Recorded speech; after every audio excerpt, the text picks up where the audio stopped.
Alright folks, this is what we're doing this morning. I got this thing home last night after work. I didn't feel like messing with it.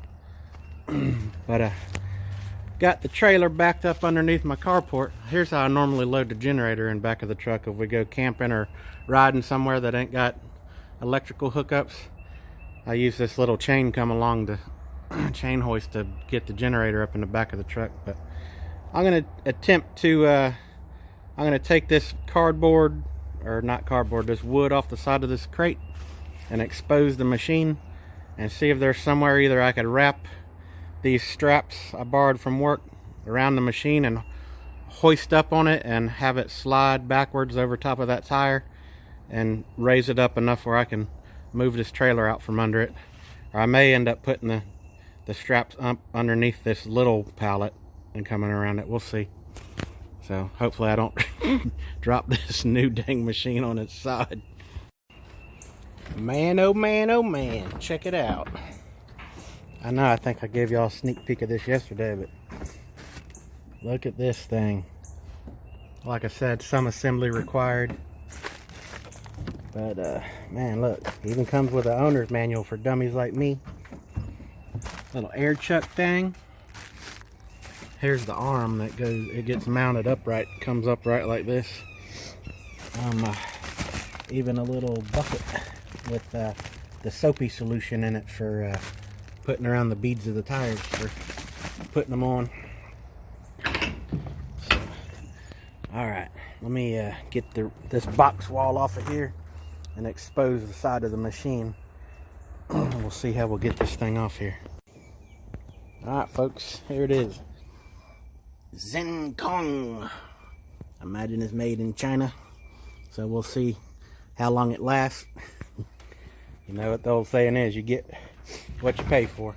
I paid $1,165 for this, and it came from Chino, California to ship to my work in Gainesville, Florida, and shipping was included in that $1,165. So I know it probably costs $400 or $500 to ship something that weighs 450 pounds from California to Florida. Probably $500 in shipping.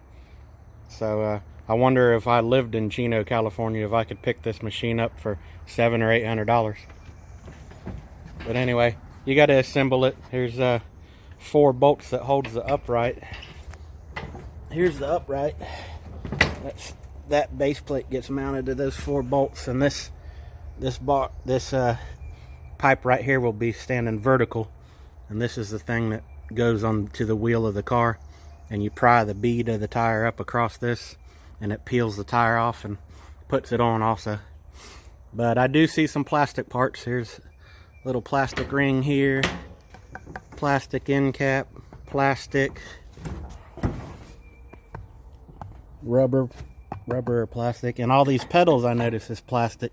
You'd think pedals would be metal, so I can foresee problems with those pedals in the future, but you know, I could weld, so I'll just take the plastic pedals off and weld on metal pedals if I have to. So it ain't no biggie. My dad owned a tire shop. I grew up working in a tire shop, running these type machines, but you know, top of the line, like Coates machines, you know. So I think his pedal setup was different. I think his pedal, like, see, you gotta counter rotate, or I guess you could say counterclockwise and clockwise. If I remember right, I think on his machine, one pedal controlled both of those. You press down on the pedal to go one way, and you lift it up with your foot, with your toes, to go the other way, if I remember right. But anyway, I'm sure it was assembled by some 8-year-old kid in China. But well, hopefully that 8-year-old kid was having a good day when he put all the internals of this thing together. So, alright, well, I'm going to see about winching this thing off here.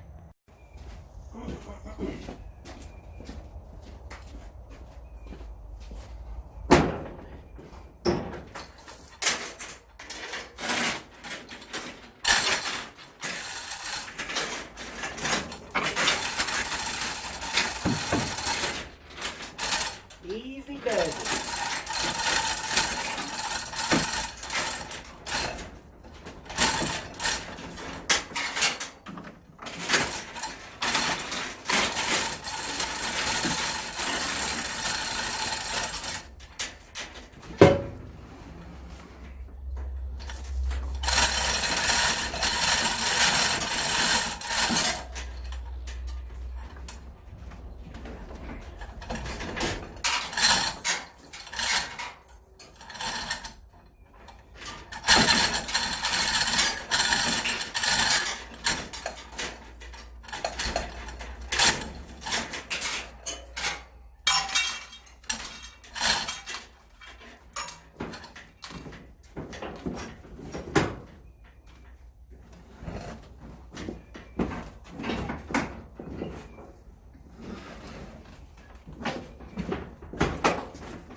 10 millimeter.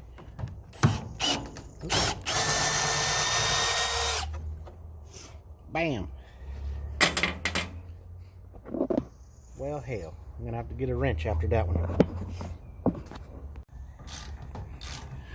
Oh, day is never finished. Master got me working. Someday master set me free. Got the little swing arm tower thing off. That thing weighed somewhere between 1,000,000 and 1,000,000,000 pounds. So got all the bolts out. Fixing to put straps underneath it. Hopefully there's enough room. I don't know about that. Well, we're gonna get it off somehow. Hoist it up.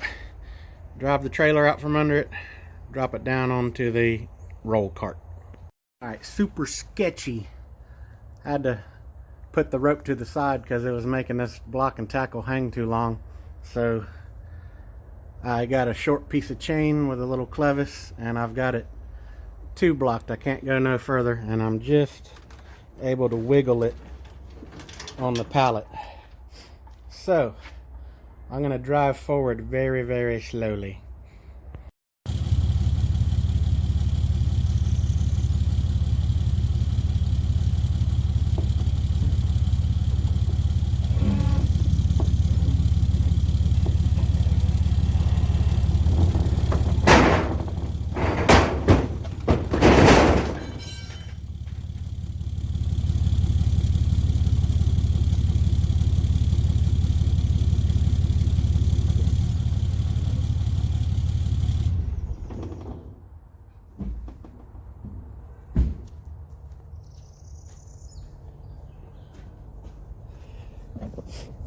Well, that wasn't supposed to happen.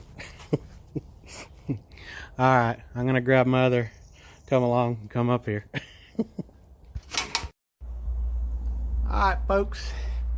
No harm, no foul. Got her leveled out. Put this second hoist on here. I should have did that to begin with, but I thought I had it with two straps around underneath the underbelly. I thought one hoist to do it, but apparently this is the heavy end, because I guess the motor that turns this turntable is up in this end. But I got the roll cart underneath it, and this is the only thing that happened. I scratched my little sticker. Everything else is good to go.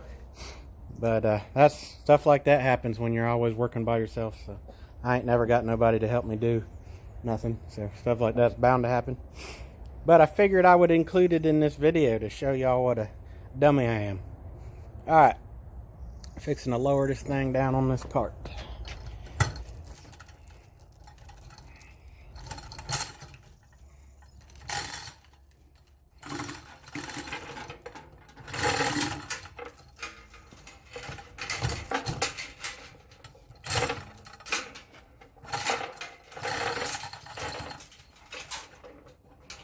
There's the front. Here's the back, nice and slow.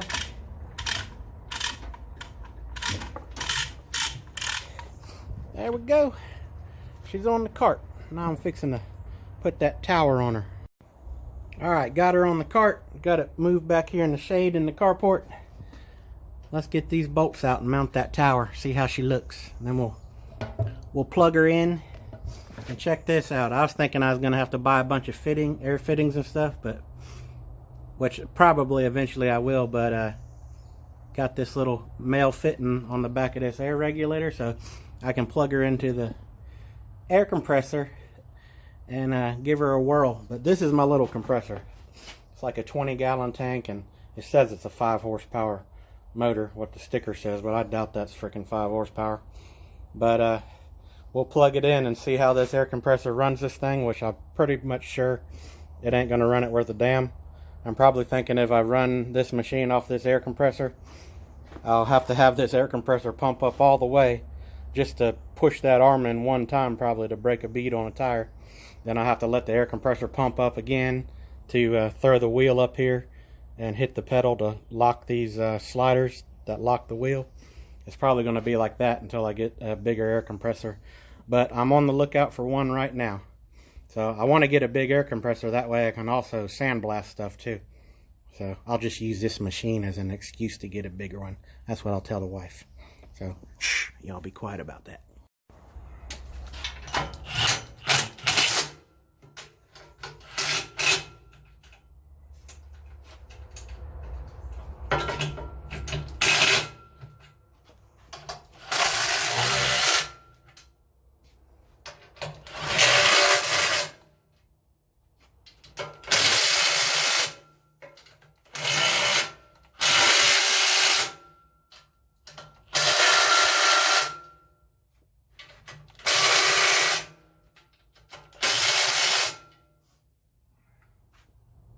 Alright, got her mounted. Alright, y'all, I got her plugged into electric, got my little tiny air compressor hooked up to it. You can hear the leak on my compressor. Let's see what she does.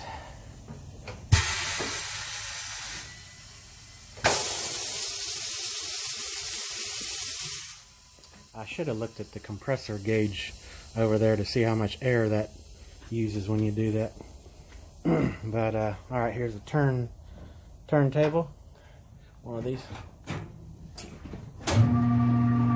That's right. And you got to put your foot under it, just like my dad's one that he used to have. That goes counterclockwise and that goes clockwise. So when you press down on the left pedal, the right pedal goes down too. So you can use it with either foot, I guess. Alright, and then those other pedals is for these locking arms. Out. In. So you can lock the out. These is meant for locking on the outside of the rim, and these is meant for locking on the inside of the rim. And in this little baggie here, I've got little plastic covers. If I ever wanted to use these, I don't foresee me using these though, but little plastic covers.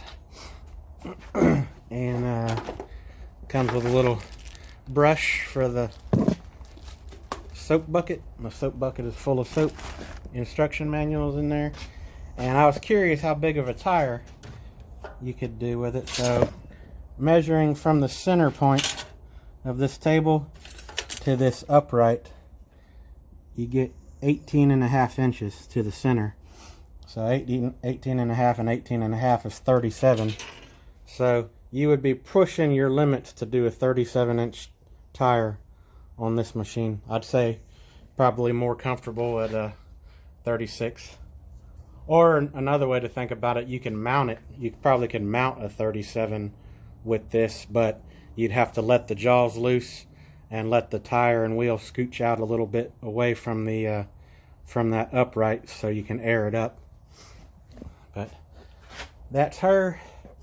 And shoot, I wonder how many times I can operate this thing and before the air compressor comes on.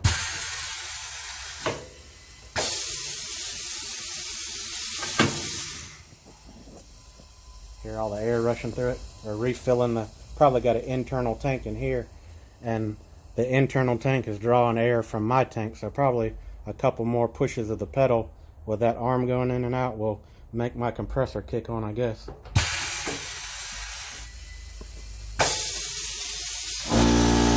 Yep.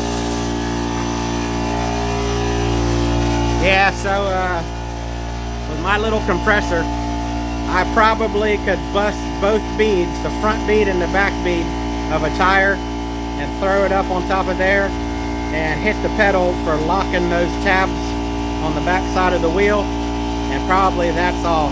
And then the compressor would kick on again. So, and the compressor would need to pump up for me to, once I took, say, the old tire off of the wheel and put the new tire on, the air compressor would be pumping up during that time, and then I'd need to use air to pump that tire up. But hell, pretty cool. I'm gonna keep it on this roll cart for a while till I get the that corner over there, the flooring, whatever type of floor I'm gonna do over there, and then permanently mount it. You pull this arm in and out depending on what size wheel you got. This little plastic edge goes up against the side of the wheel, and you adjust this knob up here to where that pin hits this arm. That way when the bead of the tire is rolling over this, it's not forcing this into the side of the wheel. That little pin will keep it kind of free floating on the edge of the wheel. And depending on how deep a dish your wheel is, up and down, you hit this lever and then that adjusts this. Maybe it was already loose. There we go. That's spring loaded, and you adjust it down to the top of the wheel and then do this lever here and it locks it. Got the little air gauge on for filling up the tire on a little spiral cord.